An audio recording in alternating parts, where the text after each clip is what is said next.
The Taj story. గతేడాది థియేటర్స్లో release అయిన ఈ మూవీ ఎన్నో వివాదాలకు దారితీసింది. అందులోనూ తాజ్ మహల్ నుంచి శివుని విగ్రహం బయటకు వస్తున్నట్టుగా ఈ మూవీ ప్రమోషన్స్ కోసం డిజైన్ చేసిన పోస్టర్ అప్పట్లో సంచలనంగా మారింది.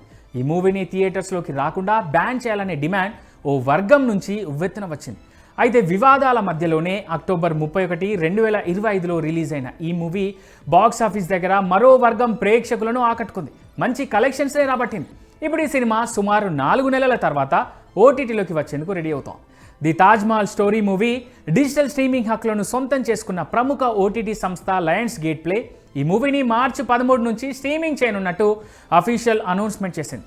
ఒరిజినల్ హిందీతో పాటు తెలుగు, తమిళ భాషల్లోనూ అందుబాటులోకి తీసుకొస్తున్నట్టు తమ అఫీషియల్ సోషల్ మీడియా అకౌంట్స్లో పోస్ట్ చేసింది. ది తాజ్ స్టోరీ ఏంటంటే, తాజ్ మహల్ నిజంగా షాజహానే నిర్మించాడా, లేదా దాని వెనుక ఏదైనా తెలియని మిస్టరీ ఉందా అనేదే ప్రధాన అంశంగా ది తాజ్ స్టోరీ మూవీని తెరకెక్కించారు మేకర్స్.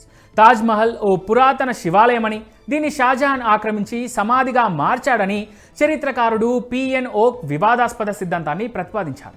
4వ శతాబ్దంలో రాజా పరామార్ది దేవ్ దీనిని నిర్మించారని, 17వ శతాబ్దంలో షాజహాన్ దీన్ని మార్చారంటూ కొందరు నమ్ముతారు. అయితే పురాతత్వ శాఖ దీన్ని నిరాకరించింది.